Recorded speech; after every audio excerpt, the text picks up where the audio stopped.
بسم الله الرحمن الرحيم. محمد محمد لا حول ولا قوة إلا بالله العلي العظيم. أعوذ بالله من الشيطان الرجيم. بسم الله الرحمن الرحيم. الحمد لله رب العالمين. الصلاة والسلام على أشرف الأنبياء والمرسلين خاتم النبيين شفيع المذنبين رحمة للعالمين الملقب بطه وياسين مولانا ومولا الثقلين جد الحسن والحسين أبي القاسم مصطفى محمد اللهم صل على محمد وآل محمد وأهل بيت الطيبين الطاهرين المعصومين المظلومين المنتجبين. إنما يريد الله ليذهب عنكم الرجس أهل البيت ويطهركم تطهيرا. اللهم صل على محمد وآل محمد ولعنة الله على أعدائهم أجمعين من يومنا هذا إلى قيام يوم الدين. أما بعد فقد قال الله تبارك وتعالى في كتابه الكريم وفرقانه المجيد وقوله الحق بالحق. بسم الله الرحمن الرحيم. وكل شيء أحصيناه في إمام مبين. صلوات پڑھیں. اللهم صل على محمد وآل محمد. معزز و محترم صاحبان ذوی الاحترام، صاحبان عقل و دانش، شرط وفا یہ ہے کہ چونکہ مجلس میں ہماری مجلسوں میں کوئی قید نہیں ہوتا، کسی بنا تفریق مذہب و ملت فرش حسین بچھایا جاتا ہے اور یہ تمام حضرات شرکت کر رہے ہیں. آپ حضرات بالخصوص مل کر متوجہ رہیں. انشاءاللہ ایک دو باتیں ہیں جو آپ کی سماعتوں کے حوالے میں کرتا چلوں اور جلدی جلدی بیان کر دوں گا کہ اللہ تعالیٰ سورہ یاسین میں یہ ارشاد فرما رہا ہے کہ ہم نے ہر شے کا اختیار، ہر شے کی قدرت امام مبین کو دے دی ہے. اسی لیے اللہ نے امام کو ضرورت بنایا ہے اور ہمیں ضرورت مند بنایا ہے. ہم کو کوئی چیز معلوم کرنی ہوگی، کوئی چیز حاصل کرنی ہوگی تو اللہ کے بھیجے ہوئے نمائندے اور ہادی کی طرف ہم کو مراجعہ کرنا پڑے گا. اور اللہ کہہ رہا ہے کہ ہم نے ہر شے کا اختیار، ہر شے کی قدرت امام کے حوالے کر دیا ہے. اور آپ یہ دیکھیے یہ جو مجلسوں کا سلسلہ ہم تک آیا ہے، یہ نمازوں کا سلسلہ جو ہم تک آیا ہے، یہ فرش حسین کی بدولت ہم تک پہنچا ہے. اسی لیے میں عرض کرتا ہوں مجلس، یہ جو مجلس ہے خالق نے خلق سے پہلے عرش پر منعقد کی ہے. اور جیسا کہ یہ سمجھیے گا خالق نے خلق سے پہلے عرش پر منعقد کی ہے. مجلس حسین کی ہوتی ہے، تذکرہ اللہ کی الوہیت کا ہوتا ہے. مجلس حسین کی ہوتی ہے، تذکرہ اللہ کی ذات و صفات کا ہوتا ہے. مجلس حسین کی ہوتی ہے، تذکرہ اللہ کی الوہیت کا ہوتا ہے. مجلس حسین کی ہوتی ہے، تذکرہ نماز کا ہوتا ہے، مجلس حسین کی ہوتی ہے، تذکرہ روزے کا ہوتا ہے، تذکرہ حج کا ہوتا ہے، تذکرہ زکوٰۃ کا ہوتا ہے، تذکرہ خمس کا ہوتا ہے۔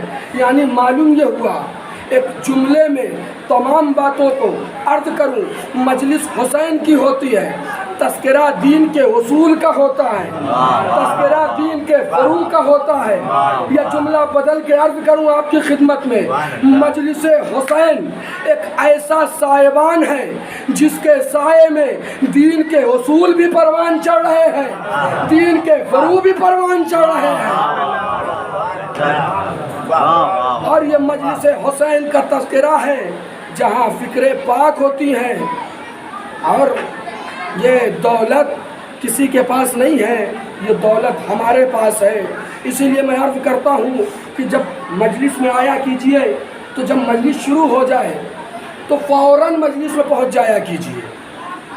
وجہ کیا ہے، سبب کیا ہے کہ دیکھیے اس مجلس میں ہم کوئی خرافاتی چیزیں نہیں بیان کرتے ہیں، بلکہ اپنی مجلس میں وہ چیزیں بیان کرتے ہیں کہ انسان گمراہی کے دلدل سے نکل کر ہدایت کی طرف گامزن ہو جائے۔ ہم اپنی مجلسیں میں ان چیزوں کا معیار رکھتے ہیں جس سے اللہ بھی راضی ہو، رسول بھی راضی ہو۔ ہم اپنی مجلسوں میں ان چیزوں کا معیار نہیں رکھ سکتے۔ اگر میں نے عرض کیا تھا، ایک جملہ مجھے اور کہہ لینے دیجیے، اگر ہم خواہشات نفس کے پابند ہو کر اپنی مجلسوں میں اور اپنی مجلسوں کا معیار بنائیں گے تو ہماری مجلس خواہشات نفس کی تو مجلس ہوگی، امام حسین کی مجلس نہیں ہوگی۔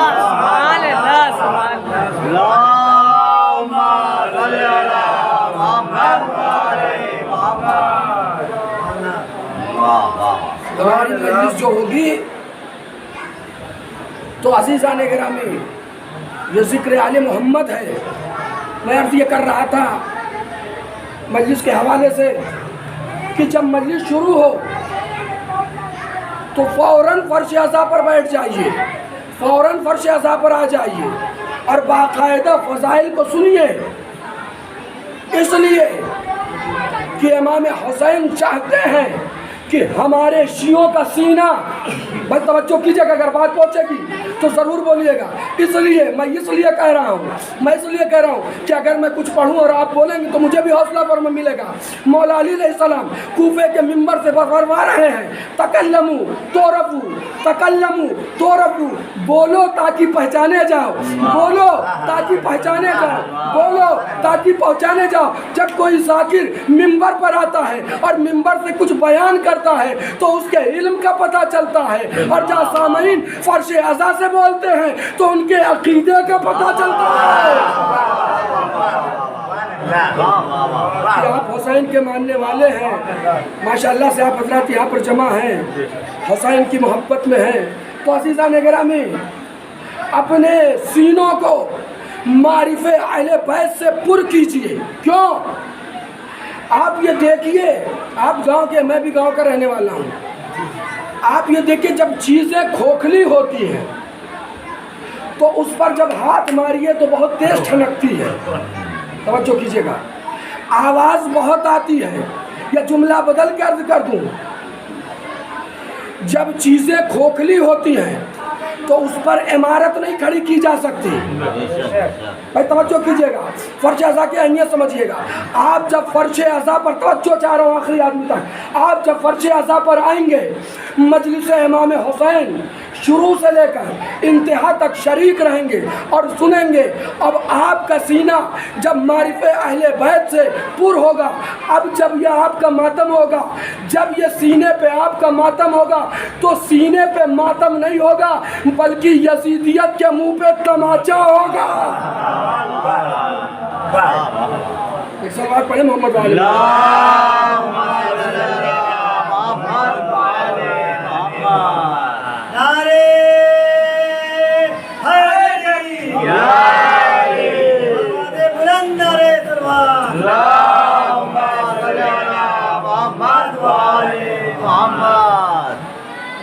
میں یہ کہہ رہا ہوں صرف آپ کے ذہنوں کے حوالے بزرگوں سے دعائیں، ہم سے کمسن بھائیوں کے لیے بات عرض کرنے کا اور سوال پڑھیں محمد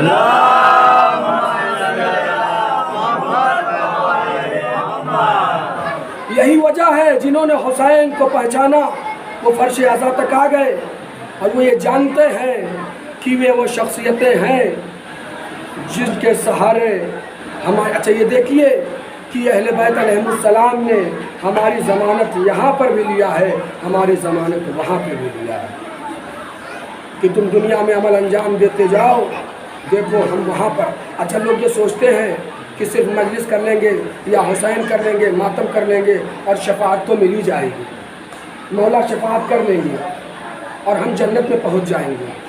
میں نے ایک جملہ عرض کیا تھا، عزاداری جو ہو وہ معرفت کی بنا پر ہو، عادت کی بنا پر نہیں ہونا چاہیے۔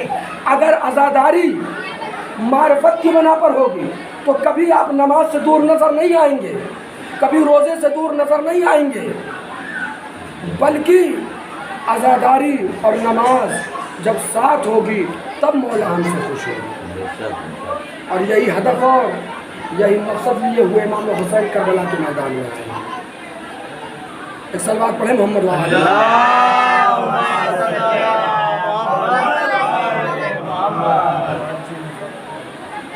تو فرش اعلیٰ کی اہمیت کو سمجھیے، فرش اعلیٰ کی عظمت کو پہچانیے، اور ہم اپنی مجلسوں میں سب کو بلاتے ہیں کہ سب ہماری مجلسوں میں شریک ہوں، ہماری مجلسوں میں آئیں۔ دیکھیں مسجد ایک ایسی جگہ ہے جہاں پر ہر انسان نہیں جا سکتا۔ ایک بات میں آپ حضرات کے ذہنوں کے حوالے کر رہا ہوں، ایک لطیف نقطہ ہے کہ مسجد ایک ایسی جگہ ہے جہاں پر ہر انسان نہیں جا سکتا، لیکن مجلس ایک ایسی جگہ ہے جہاں پر ہر انسان آ سکتا ہے، اور مجلس میں ہر انسان کو بلا کر اس کو مسجد کے لائق بنایا جا سکتا ہے۔ یہ درسگاہ ہے، اور اس درسگاہ سے اور یہ محرم جو ہے وہ ہمارے لیے انقلاب کا مہینہ ہے۔ اور آپ یہ دیکھیں، میں بس آخری بات آپ حضرات کی خدمت میں عرض کر رہا ہوں کہ ہم اپنی مجلسوں کو خواہشات نفس کا تابعدار مت بنائیے گا، اپنی مجلسوں کو معرفت اور ذکر الہی کے سانچے میں پیش کیجیے گا۔ اس لیے ایک صلوات پڑھیں محمد وعلی۔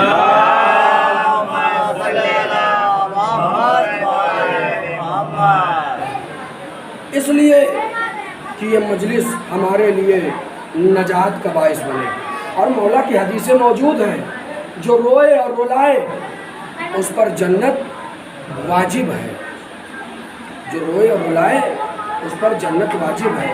اور ایک ایک نہیں بلکہ اللہ نے ہمارے لیے 14 معصومون کو خلق کیا۔ هو الذی یصورکم فی الارحام کیف یشاء، وہ پروردگار ہے جو تمہاری ماؤں کے بطن میں تمہاری تصویریں بناتا ہے اور جیسی چاہتا ہے ویسی بنا دیتا ہے۔ اے میرے معبود، دیکھیں 14 کو خلق کیا اللہ نے۔ اے میرے معبود، کیا تیری مشیت یہی ہے کہ جب تو بنائے گا ایک نئی تصویر بن جائے گی؟ آپ یہ دیکھیے کہ جب اللہ کی عجیب شان قدرت ہے، جب اس نے ارادہ کیا ایک نئی تصویر وجود میں آ گئی، جب اس نے ارادہ کیا ایک نئی تصویر وجود میں آ گئی۔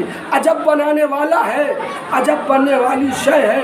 آپ یہ دیکھیے ایک بالش کے چہرے پر اللہ نے لاکھوں کروڑوں تصویریں ایسی بنا دی ہے، نہ لہجے سے لہجہ ملتا ہے، نہ چہرے سے چہرہ ملتا ہے، نہ آنکھ کے نشان سے آنکھ کا نشان ملتا ہے، نہ قدموں کے نشان سے قدم کا نشان ملتا ہے۔ عرض کروں آپ کے سامنے مثال، آدھار کارڈ آپ دیکھ رہے ہیں نا، پوری دنیا کے لوگوں کا آدھار کارڈ اٹھا کے آپ دیکھ لیجئے، اگر کسی شخص کا آدھار کارڈ غائب ہو جائے، اس کا سگا بھائی چاہے کہ وہ اپنی انگشت کو لگا کر آدھار کارڈ کو پرنٹ آؤٹ کرا لے تو نہیں کرا سکتا۔ معلوم یہ ہوا اللہ نے جتنی انگلیاں انسان کے بدن میں خلق کی ہے سب کی الگ الگ تصویریں ہیں، سب کی الگ الگ فنگر پرنٹس معلوم ہے نا۔ جو لوگ سعودی جاتے ہوں گے ان کو معلوم ہوگا اللہ نے ہاتھ کے نشان بھی الگ بنائے ہیں، تو معلوم یہ ہوا ایک بالش کے چہرے پر اللہ نے لاکھوں کروڑوں تصویریں ایسی بنا دی ہے، نہ چہرے سے چہرہ، نہ لہجے سے لہجہ، نہ تمام چیزوں سے کوئی چیز نہیں ملتی۔ اے میرے معبود، جب تو بنائے گا تو کیا ایسا ہی ہوگا کہ چہرے سے نہ چہرہ ملے گا، نہ لہجے سے لہجہ ملے گا؟ پروردگار جواب دے گا ان اللہ علی کل شیء قدیر، پروردگار ہر چیز پر قدرت رکھتا ہے۔ جب یہ نطفے سے بنائے گا تو جب بھی بنائے گا ایک نئی تصویر بن جائے گی، لیکن جب پلٹ جائے گا تو 14 ایسے بنا دے گا، کردار ایک ہوگا، رفتار ایک ہوگی، گفتار ایک ہوگا، لہجہ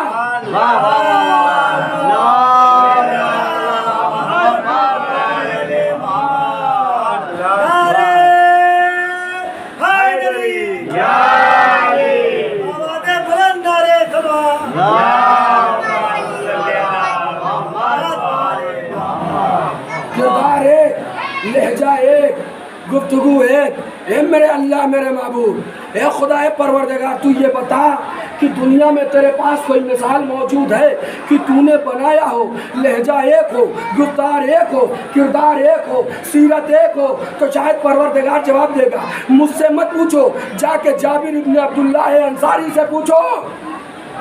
جب جابر ابن عبداللہ انصاری کے سامنے سے امام محمد باقر گزرے تو جابر نے پکار کے کہا دیکھو محمد جا رہا ہے، تو فیصلہ ہو گیا۔ جب پانچواں جابر کے سامنے سے گزرے تو جابر پکار کے کہے محمد جا رہا ہے، اور جب پہلا شب ہجرت علی رسول کے بستر پر سو جائے تو کفار کہے محمد سو رہا ہے۔ صلوات پڑھے محمد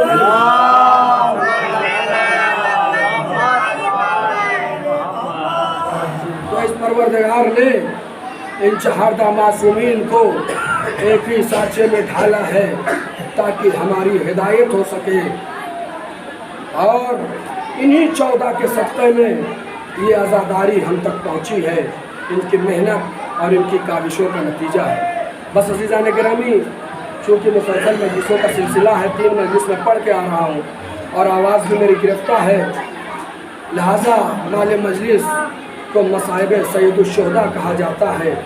جب کہیں پر فرش عزا بچتا ہے، آپ اپنی عظمت کو پہچانیے گا، تو شام کی قبر سے ایک بی بی اٹھتی ہے اور جنت البقیع کی ٹوٹی ہوئی قبر پہ آ کے بیٹھ جاتی ہیں، اماں چلیے بھیا کے عزادار جمع ہو گئے ہیں، اور وہ بیویاں آپ کے ساتھ آپ کی مجلس میں شریک ہو جاتی ہیں۔ لہٰذا عزیزان گرامی، ایک جملہ میں کہہ رہا ہوں مصائب کے ذیل میں، یہ فرش کسی انسان کا فرش نہیں ہے، یہ فرش کسی شخص کا فرش نہیں ہے، یہ فرش کسی گاؤں کا فرش نہیں ہے، یہ فرش کسی قصبے کا فرش نہیں ہے، یہ فرش عزا صرف حسین کا فرش ہے۔ اس شرف پہ شہزادی فاطمہ آتی ہے، رسول خدا آتے ہیں، علی مرتضیٰ آتے ہیں، لہٰذا ہمیشہ یہ کوشش کیجئے کہ آپ ان کے ساتھ ان کے غم میں شریک ہو جائیے۔ کیوں؟ میں جملہ عرض کر رہا ہوں مصائب کا، جیسے چاہیے گا ویسے گریا کریے گا۔ عزیزان گرامی، جب کسی کے یہاں کوئی موت ہو جاتی ہے تو لوگ اس کو پرسہ دینے کے لیے آتے ہیں، گاؤں کے لوگ پرسہ دیتے ہیں، بیٹے پریشان نہ ہو ہم لوگ ہیں، رشتہ دار پرسہ دیتے ہیں پریشان نہ ہو ہم ہیں، لیکن ہائے تنہا کائنات میں ایک ذات شہزادی زہرا کی ہے جو آپ کے فرش عزا پر آتی ہے۔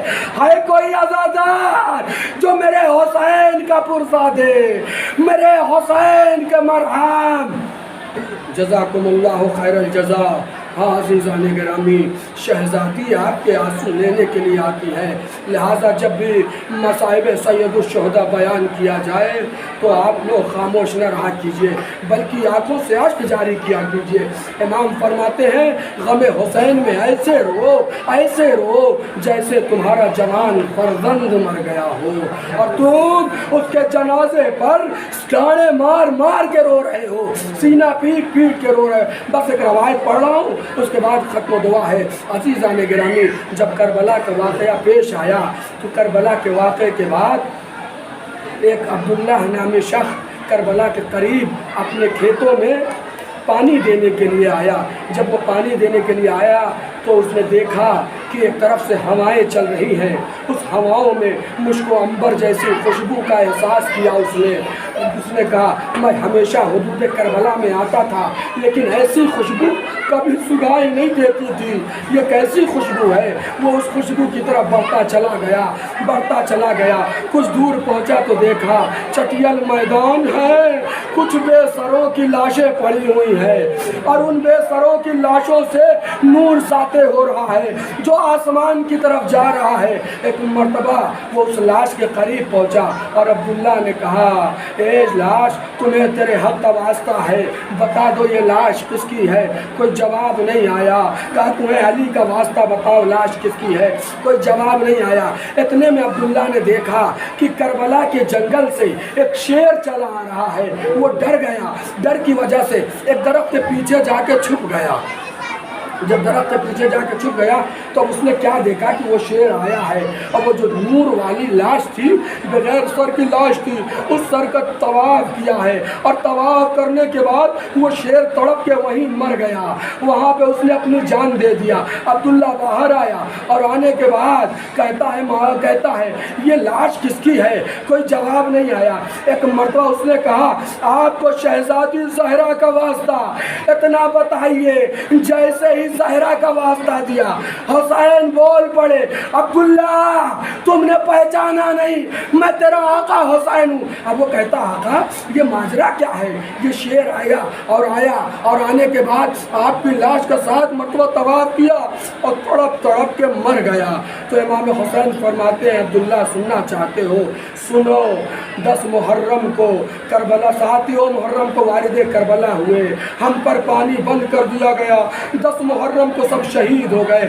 جب 10 محرم کو شہید ہوئے تو سنو اس وقت کیا ہوا، ہمارے بابا علی نے مدینے میں ایک شیر پالا تھا، جب وہ بچہ تھا تو مولا کے پاس رہتا تھا، میرے بابا کے پاس رہتا تھا، لیکن جب وہ بڑا ہو گیا تو مدینے کے بچے جب اس سے ڈرنے لگے تو علی مرتضیٰ علی اس شیر کو لیا اور لانے کے بعد کربلا کی جھاڑی میں لا کے چھوڑ دیا اور کہا ابو الحارث جب میری بہن زینب بلائے تو تم چلے آنا۔ اے عبداللہ ایک وقت وہ آیا نا کہ جب ہم کو شہید کر دیا گیا اور حکم دیا عمر سعد نے کہ لاشوں کو پامال کر دیا جائے، ارے زینب کے کانوں سے یہ صدا ٹکرائی، اب زینب کی مدد کرنے والا کوئی نہیں تھا۔ ایک مرتبہ زینب کو یاد آیا، بابا نے کہا تھا زینب جب کوئی وقت پڑے تو ابو الحارث کو بلا لینا۔